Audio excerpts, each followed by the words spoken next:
മഹാലക്ഷ്മി സീരിയലിൻ്റെ പുതിയൊരു എപ്പിസോഡിൻ്റെ promo review വിശേഷങ്ങളിലേക്ക് എല്ലാവർക്കും സ്വാഗതം. അങ്ങനെ നമ്മളുടെ കണ്ണൻ മലയ്ക്ക് പോകാൻ വേണ്ടി മാല ഇടാൻ പോകുമെന്ന് കേട്ടതും ദുർഗയ്ക്കും ഉണ്ണിക്കും അത് ഒട്ടും ഇഷ്ടാവുന്നില്ല. പിന്നീട് ഇങ്ങനെ അയ്യപ്പ വിളക്കിന് വേണ്ട ആളുകളൊക്കെ വന്നതിന് ശേഷം കണ്ണനും മഹാലക്ഷ്മിയും വെളിയിൽ വന്ന് അവരുടെ ഒപ്പം പ്രാർത്ഥിച്ചുകൊണ്ട് നിൽക്കുന്ന സമയത്ത് ദുർഗയും ഉണ്ണിയും അത് നോക്കി നിൽക്കുന്നുണ്ട്. മഹാലക്ഷ്മി ആണെങ്കിൽ കണ്ണടച്ചിങ്ങനെ പ്രാർത്ഥിച്ച് നിൽക്കുകയാണ്. ഈ സമയത്ത് നമ്മളുടെ കണ്ണനും കൈകൂപ്പി പ്രാർത്ഥിച്ചുകൊണ്ട് നിൽക്കുമ്പം അറിയാതെ തന്നെ കണ്ണൻ്റെ കാലുകൾ ചലിക്കുന്നുണ്ട്. ഇതേസമയം നമ്മളുടെ ഉണ്ണിയും ദുർഗയാണെങ്കിൽ ഇവർ പ്രാർത്ഥിക്കണമെന്നൊക്കെ നോക്കി തന്നെ നിൽക്കുന്നുണ്ട്. അവർക്കത് ഒട്ടും ഇഷ്ടമായിട്ടൊന്നുമില്ല. അതേസമയം യാദൃച്ഛികമായിട്ടാണ് ഉണ്ണിയുടെ ദൃഷ്ടി കണ്ണൻ്റെ കാലിലേക്ക് ചെല്ലുന്നത്. ആ സമയത്ത് കണ്ണൻ്റെ കാലുകൾ നല്ലോണം അനങ്ങുന്നത് തന്നെ ഉണ്ണി കാണുന്നുണ്ട്. പെട്ടെന്ന് തന്നെ ദുർഗയോട് വിവരം പറയുമ്പം ദുർഗയും സൂക്ഷിച്ച് നോക്കുമ്പം ഈ കണ്ണൻ്റെ കാല് അനങ്ങുന്നത് ദുർഗയും കാണുന്നുണ്ട്. ഇവർ രണ്ടുപേരും ഇങ്ങനെ ശ്രദ്ധിച്ച് നോക്കി നിൽക്കുന്ന സമയത്ത് പെട്ടെന്ന് തന്നെ നമ്മളുടെ മഹാലക്ഷ്മി പ്രാർത്ഥനയിൽ നിന്നും കണ്ണ് തുറന്ന് കണ്ണൻ്റെ നേരെ നോക്കുമ്പോൾ കണ്ണൻ ഇങ്ങനെ പ്രാർത്ഥിച്ചുകൊണ്ടിരിക്കുകയാണ്. പെട്ടെന്ന് തന്നെ കണ്ണൻ്റെ കാലിലേക്ക് നോക്കുമ്പോൾ കണ്ണൻ്റെ കാലുകൾ അനങ്ങുന്നത് മഹാലക്ഷ്മിയും കാണുന്നുണ്ട്. പെട്ടെന്ന് ഇവരാരെങ്കിലും ഇത് കാണുന്നുണ്ടോ എന്ന് അറിയാൻ വേണ്ടിയിട്ട് മഹാലക്ഷ്മി തിരിഞ്ഞു നോക്കുന്ന സമയത്ത് നമ്മളുടെ ഉണ്ണിയും ദുർഗ ഈ കണ്ണൻ്റെ കാലിലോട്ട് തന്നെ നോക്കി നിൽക്കുന്നതും നമ്മളുടെ മഹാലക്ഷ്മി കാണുന്നുണ്ട്.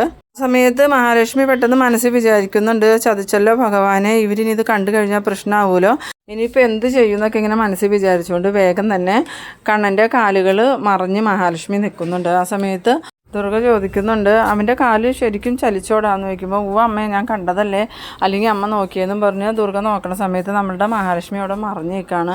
അപ്പം ദുർഗ പറയുന്നുണ്ട്, അവളവിടെ നിൽക്കണതുകൊണ്ട് കാണാൻ പറ്റുന്നില്ലല്ലോ ഉണ്ണി എന്ന് പറയുമ്പോൾ അതവർ മനഃപൂർവ്വം വന്ന് നിന്നതാണെന്ന് അമ്മ എനിക്ക് തോന്നണേ, ഇത്രയും നേരം അവരവിടെ അല്ലായിരുന്നല്ലോ, ഇനിയിപ്പോൾ കണ്ണേട്ടൻ്റെ കാല് അനങ്ങണത് നമ്മൾ കണ്ടെങ്കിലോ എന്ന് വിചാരിച്ചായിരിക്കും അവരവിടെ വന്ന് നിൽക്കണേന്ന്. സമയത്ത് ദുർഗ ചോദിക്കുന്നുണ്ട്, ഇനിയിപ്പോൾ ഇവനക്ക് എഴുന്നേറ്റ് നടക്കാനെങ്ങാനും പറ്റിയിട്ടുണ്ടാവുമോ, അതുകൊണ്ടായിരിക്കുമോ ഇവൻ മലയ്ക്ക് പോകാൻ തീരുമാനിച്ചേക്കണേ. അന്ന് ആ ആക്സിഡൻറ്റിന് ശേഷം ഒരിക്കൽ പോലും അവൻ ഇതുപോലെ ഒരു ആഗ്രഹം പറഞ്ഞിട്ടുമില്ല, പോകാൻ തയ്യാറായിട്ടുമില്ല എന്ന്. ആ സമയത്ത് ഉണ്ണി പറയുന്നുണ്ട്, എന്തായാലും അയാളുടെ ഈ പോക്കോടുകൂടി അയാളുടെ ജീവിതം അവിടെ അവസാനിക്കണം, മലയ്ക്ക് പോയിട്ട് അയാൾ ഒരിക്കലും തിരിച്ചു വരാൻ പാടില്ല.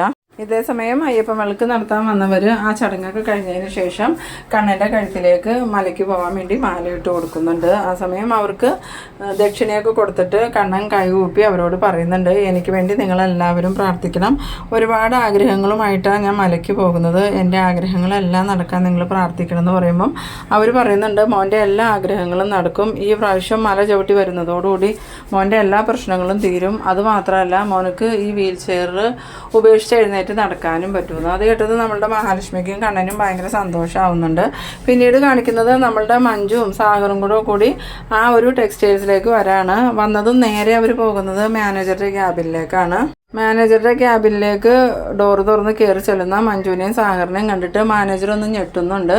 എന്നിട്ട് വേഗം തന്നെ എഴുന്നേറ്റ് ആ മഞ്ജു വാന്നും പറഞ്ഞ് വിളിക്കുമ്പം ഞാൻ മഞ്ജു തന്നെയാണ്, ഇന്നെന്താ സാറിനൊരു പ്രത്യേകത എന്ന് ചോദിക്കുമ്പം അതല്ല മഞ്ജുവിനെ ഞാൻ ഇവിടെ തന്നെ ജോലിക്ക് നിർത്താൻ തീരുമാനിച്ചു, ഇനിയിപ്പോൾ ഇവിടെ ആരെ ജോലിയിൽ നിന്ന് പറിച്ചു വിട്ടാലും മഞ്ജുവിനെ ഞാൻ പിരിച്ചു വിടൂല. ആ സമയത്ത് മഞ്ജു ചോദിക്കുന്നുണ്ട്, അപ്പം അന്ന് വന്ന് എന്നെ ജോലിയിൽ നിന്ന് പിരിച്ചു വിടണമെന്ന് പറഞ്ഞാൽ മേഘം വിളിക്കുമ്പോൾ സാറ് എന്ത് പറയുമെന്ന് ചോദിക്കുന്നു. ആ സമയത്ത് അയാളൊന്ന് സംശയിച്ച് നിൽക്കുന്നു. എന്നിട്ട് പറയുന്നുണ്ട്, മേഘനല്ലല്ലോ ഇവിടുത്തെ കാര്യങ്ങൾ തീരുമാനിക്കുന്നത് ഞാനല്ലേ എന്ന് ചോദിക്കുന്നു. ആ സമയം മഞ്ജു പറയുന്നുണ്ട്, ഇപ്പം സാറിന് മനസ്സിലായല്ലോ, ഏതെങ്കിലും പെൺകുട്ടികളോട് മോശമായി പെരുമാറിയാൽ അവർക്ക് ചോദിക്കാനും പറയാനും ആളുണ്ടാവുമെന്ന്. എന്തായാലും മാർക്കോയുടെ കൈയുടെ ചൂട് സാർ അറിഞ്ഞിട്ടുണ്ടാവും, അതുകൊണ്ട് ഇനി സാറ് ജീവിതത്തിൽ ഒരു പെണ്ണിനോട് മോശമായി പെരുമാറില്ല എന്ന് എനിക്കറിയാം. ആ സമയത്ത് അയാൾ പറയുന്നുണ്ട്, മഞ്ജു എന്നോട് ക്ഷമിക്കണം, എനിക്കൊരു തെറ്റ് പറ്റിപ്പോയതാ, ഇനി ഒരിക്കലും ഇതുപോലെയൊന്നും ഉണ്ടാവില്ല, മഞ്ജു ധൈര്യമായിട്ട് ജോലിയിൽ കയറിക്കുമെന്ന്. പിന്നീട് നമ്മളുടെ സാഹിറ അയാളോട് പറയുന്നുണ്ട്, എന്തായാലും തൻ്റെ ഈ സ്വഭാവം ഇനി വേറെ ഏതെങ്കിലും പെൺകുട്ടികളുടെ അടുത്ത് താൻ എടുത്തു എന്ന് പറഞ്ഞിട്ടുണ്ടെങ്കിൽ മാർക്കോ ഒരു വരവും കൂടി വരും,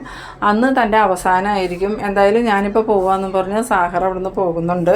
പിന്നീട് കാണിക്കുന്നത് നമ്മളുടെ ഉണ്ണിയാണെങ്കിൽ കരുണാലയത്തിലേക്ക് വന്നേക്കാണ്. കരുണാലയത്തിൽ വന്നതും പ്രതാപൻ എന്താ ഉണ്ണിക്കുട്ട വിശേഷം എന്നൊക്കെ ചോദിക്കുമ്പം അച്ഛൻ അറിഞ്ഞില്ലേ അയാൾ ശബരിമലയ്ക്ക് പോകാൻ മാല ഇട്ടുന്ന്, അയാൾ നീ ആരുടെ കാര്യം പറയണേന്ന് ചോദിക്കുമ്പോൾ ഞാൻ പറയുന്നത് കണ്ണേട്ടൻ്റെ കാര്യമാണ്, കണ്ണേട്ടൻ മലയ്ക്ക് പോകാനായിട്ട് മാല ഇട്ടുന്നു. ആ സമയത്ത് പ്രതാപൻ്റെ അമ്മ പറയുന്നുണ്ട്, അവനക്ക് എന്താ തലയ്ക്ക് വെളിവില്ലേ, വീൽ ചെയറിലിരിക്കണവൻ എങ്ങനെ മലയ്ക്ക് പോയി അയ്യപ്പ ദർശനം നടത്താനാണ്. ആ സമയം ഉണ്ണി പറയുന്നുണ്ട്, അതാ ഏടത്തിയുടെ നിർബന്ധം കൊണ്ട് ഏടത്തിയ കണ്ണേട്ടനെ ഇതിനൊക്കെ നിർബന്ധിച്ച് പറഞ്ഞയക്കണത്, ഇനിയിപ്പോൾ കണ്ണേട്ടനെ അവിടെ പോയി മരിച്ചു പോയിട്ടുണ്ടെങ്കിൽ ആ സ്വത്തുക്കളൊക്കെ ഏടത്തിക്ക് കിട്ടുമല്ലോ എന്ന്. ആ സമയം പ്രതാപൻ്റെ അമ്മ പറയുന്നുണ്ട്, അത് ശരിയാടാ ഉണ്ണിക്കുട്ട നീ പറഞ്ഞത്, അവൾ കണ്ണൻ ചത്ത് അവൻ്റെ സ്വത്തുക്കൾ എടുക്കാൻ വേണ്ടി നിൽക്കണതാ, അല്ലെങ്കിൽ പിന്നെ വീൽ ചെയറിലിരിക്കണ അവനെ ആരെങ്കിലും മലയ്ക്ക് പറഞ്ഞു വിടുമോ? 2 കാലിൽ നടക്കണവർക്ക് തന്നെ മലയിൽ പോയി വരാൻ പാടാ, അപ്പോൾ പിന്നെ വീൽ ചെയറിലുള്ളവൻ എങ്ങനെ പോയി വരാനാണ്? ആ സമയത്ത് ഉണ്ണി പറയുന്നുണ്ട് കണ്ണേട്ടിന് കൂട്ടായിട്ട് മാർക്കോയും അനന്തുവേട്ടനൊക്കെ ഉണ്ടെന്നാണ് പറഞ്ഞത്. എന്തായാലും മലയ്ക്ക് പോകുന്ന അയാൾ ഒരിക്കലും ജീവനോടെ തിരിച്ചു വരരുത്.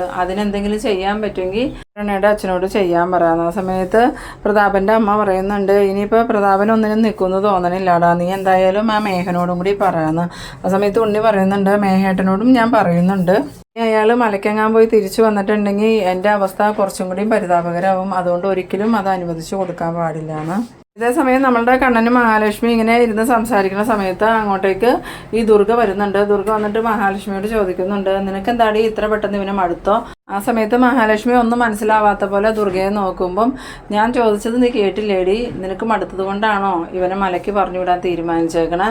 നല്ല ആരോഗ്യമുള്ള ഒരു മലയ്ക്ക് പോയാൽ തന്നെ തിരിച്ചു വരാൻ ബുദ്ധിമുട്ടാണ്, അപ്പോൾ വീൽ ചെയറിലുള്ള ഇവൻ എങ്ങനെ പോയി വരാനാണ്? ആ സമയത്ത് മഹാലക്ഷ്മി പറയുന്നുണ്ട് ഞാൻ ആരാധിക്കുന്ന പൂജിക്കുന്ന ദൈവങ്ങളുണ്ട്, അവർ കണ്ണേട്ടനെ കാത്തോളും, കണ്ണേട്ടന് ഒരു ആപത്തും വരാതെ കണ്ണേട്ടൻ തിരിച്ചു വരുകയും ചെയ്യും. അതൊക്കെ നിൻ്റെ ഒരു തോന്നലല്ലേടി, നീ അവൻ മരിച്ചു കാണാനല്ലേടി ആഗ്രഹിക്കണേ? അവനില്ലാണ്ടായ അവൻ്റെ സ്വത്തുക്കളെല്ലാം എന്തായാലും ഇപ്പം നിൻ്റെ പേരിലായല്ലോ, അത് നിനക്ക് സുഖമായിട്ട് അനുഭവിക്കാമെന്ന് വിചാരിച്ചല്ലേ എന്ന് ചോദിക്കുമ്പോൾ മഹാലക്ഷ്മി പറയുന്നുണ്ട് നിങ്ങളുടെ ചിന്തകൾ അങ്ങനെയാണെന്ന് വിചാരിച്ച് എനിക്ക് അതിന് മറുപടി പറയേണ്ട കാര്യമില്ല എന്ന്. ആ സമയത്ത് ദുർഗയ്ക്ക് ദേഷ്യം വരുന്നുണ്ട്. അങ്ങനെ ദുർഗ എന്തോ പറയാൻ തുടങ്ങുന്ന സമയത്ത് കണ്ണൻ പറയുന്നുണ്ട് മതി അമ്മ നിർത്തിക്കോ, എന്തായാലും ഞാൻ മലയ്ക്ക് പോയാൽ അതിൻ്റെ എന്തെങ്കിലും മാറ്റം എനിക്ക് ഉണ്ടാവുമല്ലോ എന്നുള്ള പേടി കൊണ്ടല്ലേ അമ്മ ഇങ്ങനെ പറയണേ. കുറേ വർഷങ്ങളായില്ലേ അമ്മ എന്നെ വീൽ ചെയറിൽ തളച്ചിട്ടിട്ട്, അമ്മയും അമ്മയുടെ ആങ്ങളെയും അന്നോട്ട് മരുന്ന് മാറ്റി തന്നില്ലായിരുന്നെങ്കിൽ ഞാനിപ്പോൾ സാധാരണ ആളുകളെ പോലെ മലയ്ക്ക് പോയിട്ട് വന്നേനെ. അതിനൊരവസരം എനിക്ക് തരാതിരുന്നത് നിങ്ങളാ, അതുകൊണ്ട് അമ്മ ഇനി കൂടുതൽ സംസാരിക്കുകയൊന്നും വേണ്ടാന്ന്. പിന്നീട് കാണിക്കുന്നത് നമ്മളുടെ ഉണ്ണിയാണെങ്കിൽ കരുണയുടെ അടുത്ത് എന്നിട്ട് വിവരങ്ങൾ പറയുന്നുണ്ട്. ആ സമയത്ത് കരുണ പറയുന്നുണ്ട് ഞാൻ അന്നേ പറഞ്ഞില്ലേ അയാളുടെ കാലുകൾ ചലിക്കുന്നുണ്ടെന്ന്. അന്ന് ഉണ്ണിയേട്ടനും അമ്മയൊന്നും വിശ്വസിച്ചില്ല, ഇപ്പം എങ്ങനെയുണ്ട്? ഇന്ന് ഉണ്ണിയേട്ടനും നേരിട്ട് കണ്ടില്ലേ അയാളുടെ കാലനങ്ങുന്നത്. ഇനി എനിക്കുള്ള സംശയം എന്താണെന്ന് വെച്ചാൽ അയാൾ ശരിക്കും എഴുന്നേറ്റ് നടന്നു തുടങ്ങിയോന്നാണ് എൻ്റെ സംശയം, അല്ലെങ്കിൽ പിന്നെ അയാൾ ഒരിക്കലും ഇങ്ങനെ മലയ്ക്ക് പോകാനുള്ളൊരു തീരുമാനം എടുക്കില്ലായിരുന്നു. ആ സമയത്ത് ഉണ്ണി പറയുന്നുണ്ട് അത് കണ്ണേട്ടൻ്റെ തീരുമാനമൊന്നും അല്ല കരുണേ, അത് നിൻ്റെ ഏടത്തിയുടെ തീരുമാനം, ഏടത്തി നിർബന്ധിച്ച് പറഞ്ഞയക്കണതാണ്. അങ്ങനെ ഇവർ സംസാരിച്ചിട്ട് കരുണയും ഉണ്ണിയും കൂടി വെളിയിലോട്ട് ഇറങ്ങി വരുമ്പോൾ മോഹിനി വരുന്നുണ്ട്. ആ ഉണ്ണി മോൻ എപ്പോഴാണ് വന്നതെന്ന് ചോദിക്കുമ്പോൾ ഞാനിപ്പോൾ വന്നോളൂ, മോനക്ക് ഞാൻ കുടിക്കാൻ എടുക്കട്ടെ എന്ന് ചോദിക്കുന്നുണ്ട്. ആ സമയത്ത് ഉണ്ണി പറയുന്നുണ്ട് വേണ്ട, ഞാനിപ്പോൾ ഇവിടുന്ന് എന്ത് വിശ്വസിച്ചിട്ടാണ് കുടിക്കുന്നത്, അതുകൊണ്ട് എനിക്ക് കുടിക്കാനൊന്നും വേണ്ടെന്ന്. അത് കേട്ടതും നമ്മളുടെ മോഹിനിക്ക് ഭയങ്കര വിഷമാവുന്നുണ്ട്. പിന്നീട് ഉണ്ണി പോകാനായിട്ട് ഇറങ്ങുന്ന സമയത്ത് പ്രതാപനോട് ഉണ്ണി പറയുന്നുണ്ട് എന്തായാലും കണ്ണേട്ടൻ മലയ്ക്ക് പോകാൻ തീരുമാനിച്ചു, പോയിട്ട് അയാൾ തിരിച്ചു വരാതിരിക്കാൻ എന്താ ചെയ്യേണ്ടതെന്ന് ഓർത്താൽ അച്ഛനും മേഘേട്ടനും കൂടി എന്തെങ്കിലും ചെയ്യണം. അയാൾ ഇനി മല ചവിട്ടി തിരിച്ചു വന്നിട്ടുണ്ടെങ്കിൽ അവരുടെ ശക്തി ഒന്നും കൂടെ കൂടും, ഒരിക്കലും അയാൾ തിരിച്ചു വരാൻ പാടില്ല എന്ന്. ആ സമയത്ത് പ്രതാപൻ പറയുന്നുണ്ട് അത് എന്ത് വേണമെന്ന് ഞങ്ങളൊന്ന് ആലോചിക്കട്ടെ, എന്തായാലും അവൻ തിരിച്ചു വരാതിരിക്കാനുള്ള എല്ലാ മാർഗങ്ങളും ഞങ്ങൾ നോക്കാമെന്ന്. വർഷങ്ങൾക്ക് മുമ്പൊരു തൃക്കാർത്തിക ദിവസമാണ് അയാൾ വീൽ ചെയറിലായത്. അന്ന് എൻ്റെ അച്ഛനും കണ്ണേട്ടനും കൂടി അമ്പലത്തിൽ പോയിട്ട് തിരിച്ചു വരുന്ന വഴിക്ക് അച്ഛൻ്റെ ബൈക്കിലേക്ക് ഒരു ലോറി പാഞ്ഞു കയറി അച്ഛൻ മരിച്ചത്, അതുപോലെ കണ്ണേട്ടൻ വീൽ ചെയറിലായതും. അന്ന് എൻ്റെ അച്ഛനെ ലോറി ഇടിപ്പിച്ച് കൊന്ന ആ ഒരു ലോറി ഡ്രൈവർ എൻ്റെ കയ്യിൽ കിട്ടിയിട്ടുണ്ടെങ്കിൽ അയാളെ ഞാൻ ജീവനോടെ വിടൂലാന്ന്. അത് കേട്ടത് നമ്മളുടെ പ്രതാപനാണെങ്കിൽ ആകെ ഷോക്കാവുന്നുണ്ട്. കാരണം പ്രതാപനാണ് കണ്ണൻ്റെ അച്ഛനെ കൊന്നതെന്നുള്ള വിവരം മഹാലക്ഷ്മിക്കും അറിയാം, പ്രതാപനും അറിയാം, വാമദേവനും അറിയാം. അതുകൊണ്ട് തന്നെ ഇനി എങ്ങാനും മഹാലക്ഷ്മി ഈ കാര്യം ഉണ്ണിയോട് പറഞ്ഞാൽ ഉണ്ണി അങ്ങനെ പ്രതികരിക്കുമെന്നൊന്നും അറിയില്ലല്ലോ എന്നിങ്ങനെ പേടിച്ച് നിൽക്കുന്നുണ്ട്. പിന്നീട് പ്രതാപൻ ചോദിക്കുന്നുണ്ട് അതൊരു ആക്സിഡൻ്റ് അല്ലായിരുന്നു ഉണ്ണിക്കുട്ട, അത് ഇപ്പോൾ അയാൾ മനഃപൂർവ്വം ചെയ്തതൊന്നും അല്ലല്ലോ എന്ന് പറയുമ്പം അയാൾ മനഃപൂർവ്വം ചെയ്തത് തന്നെ, ഇല്ലെങ്കിൽ പിന്നെ ആക്സിഡൻറ്റിലായിട്ടുള്ള എൻ്റെ അച്ഛനെയും കണ്ണേട്ടനെയും അയാൾ ഹോസ്പിറ്റലിൽ എത്തിക്കൂലായിരുന്നോ, ഇല്ലെങ്കിൽ ആരെങ്കിലും വിളിച്ച് അയാൾ വിവരം പറയുമെങ്കിലും ചെയ്യില്ലായിരുന്നോ? ഇടിച്ചിട്ട വണ്ടി അപ്പം തന്നെ അയാൾ റിവേഴ്സ് എടുത്ത് പോയി എന്നാണ് പറഞ്ഞത്. അതുകൊണ്ട് തന്നെ അത് ആക്സിഡൻ്റ് അല്ല, മനഃപൂർവ്വം അച്ഛനെ കൊല്ലാൻ വേണ്ടിയിട്ട് ഉണ്ടായ ആക്സിഡൻ്റാണെന്ന് എനിക്കറിയാം. അതുകൊണ്ട് തന്നെ ആ ലോറി ഡ്രൈവറെ എന്തെങ്കിലും എൻ്റെ കൈ കിട്ടുമെന്നുള്ള പ്രതീക്ഷയിൽ തന്നെയാണ് ഞാൻ ഇരിക്കണേ. അയാളെ എൻ്റെ കൈ കിട്ടിയാൽ ഞാൻ അയാളെ പിന്നെ ജീവനോടെ വെച്ച് വെക്കില്ല. അയാൾ കാരണം എനിക്കിപ്പോൾ ഈ ഒരു അവസ്ഥ ഉണ്ടായത്. എൻ്റെ അച്ഛൻ ജീവിച്ചിരിക്കുന്നുണ്ടായിരുന്നെങ്കിൽ ഇപ്പോൾ സ്വത്തുക്കളുടെ അവകാശമായിട്ട് എടുത്തി വരില്ലായിരുന്നു എന്ന്. അത് കേട്ടതും പ്രതാപനാണെങ്കിൽ ഇങ്ങനെ ആകെ പേടിയാവുന്നുണ്ട്.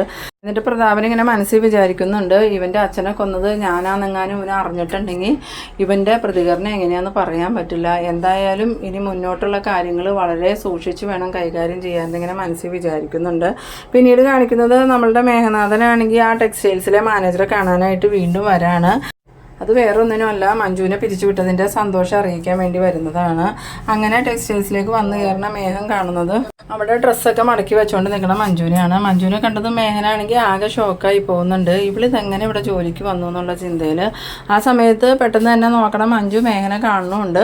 മേഘനെ കണ്ടതും മഞ്ജു ദേഷ്യത്തോടു കൂടി തന്നെ അവിടെ നിന്ന് ഇറങ്ങി വന്നിട്ട് മേഘനോട് ചോദിക്കുന്നുണ്ട്, എന്താടാ ഇനിയും എൻ്റെ ജോലി കളയാനായിട്ടാണോ നീ വന്നതെന്ന്. ആ സമയത്ത് മേഘന് എന്ത് പറയണമെന്ന് അറിയാതെ മേഘൻ ദേഷ്യപ്പെട്ടുകൊണ്ട് മാനേജറുടെ ക്യാബിനിലേക്ക് ചെല്ലുന്നുണ്ട്. മാനേജറുടെ ക്യാബിനിലേക്ക് കയറി ചെല്ലുന്ന മേഘനെ കണ്ടതും മാനേജറിന് ഒരു പേടിയൊക്കെ ആവുന്നുണ്ട്. എന്നിട്ട് മാനേജറോട് മേഘൻ ചോദിക്കുന്നുണ്ട്, താൻ എന്താടോ വീണ്ടും അവളെ ഇവിടെ ജോലിക്ക് എടുത്തേക്കണേന്ന് ചോദിക്കുമ്പം മാനേജർ പറയുന്നുണ്ട്, അത് മേഘ ആ മാർക്കോയുടെ അടി കൊണ്ട് എനിക്ക് ചാവാൻ പറ്റില്ല, അതുകൊണ്ടാണ്. അത് കേട്ടത് നമ്മളുടെ മേഘനാണെങ്കിൽ ആകെ ഷോക്കായി നിൽക്കുന്നുണ്ട്.